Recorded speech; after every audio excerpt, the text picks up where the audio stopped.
Good day, friends. I hope you're doing really well. And I want to thank all of the viewers here on this channel for commenting and participating on how tricky and how messy some of the mindset stuff is around doing a recovery process.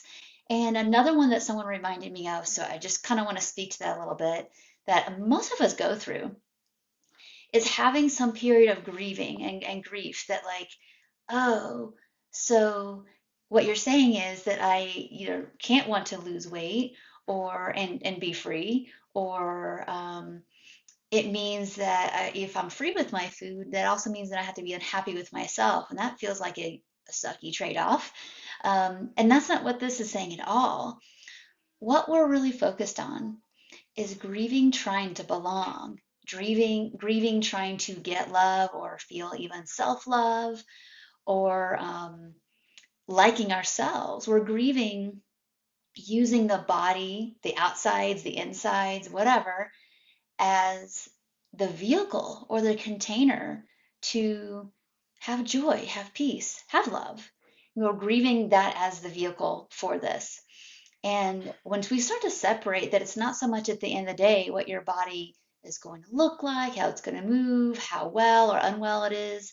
It's more about these are your body's the container for all these life experiences of love or not love, and how you see yourself, but more about like that I am inherently lovable, and with normative eating and health behaviors and seeing things more neutrally with what I look like is where we actually start to get the sense of like, oh, like I'm inherently okay, and my body's going to be what it's going to be, and there are just other ways to have this sense of joy and of peace and of love, and it's not dependent on what I look like. So that's a tough one because most of us have wounding since we were really little, either directly or by osmosis in our environments, that what we look like is highly prized and valued. And starting to kind of back up from that kind of, wow, that's, if you just look at it outside of our own trauma experiences, our own misattunements, is that um, remembering that hurt people, and all people are, and honestly, we do have a lot of our own striving in our own power, um, when we've been hurt, to try to not be hurt again. And it seems like it's a pretty logical solution to like, if I can just like my body, then they can't hurt me. Or if I get them to like my body, then they won't hurt me. And it's like, well, what if we can accept this, that people hurt people, and that that's not your fault, and you did a really intelligent thing by trying to like control your food and your body to prevent that. But unfortunately, that solution has cost us way more consequences than it ever helped or healed anything that certainly didn't give us love and peace and joy. And so I guess this video really is just a reminder it's okay to grieve, to like, wow, I really tried to change somebody else. And even, um, I really tried to change somebody else through changing my body. And we don't have that much power.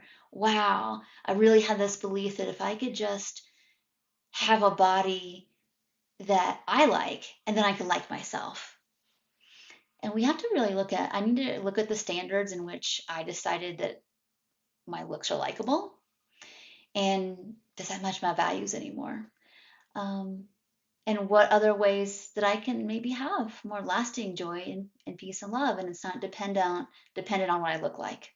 I'm sharing all these things because these are conversations that we have in our group studies. These are conversations we have in our individual sessions. And I just want to encourage you and to let you know that you have a space for that here if you want. So I'm going to put a link down in the comments below if you want to dive deeper into those topics, with us.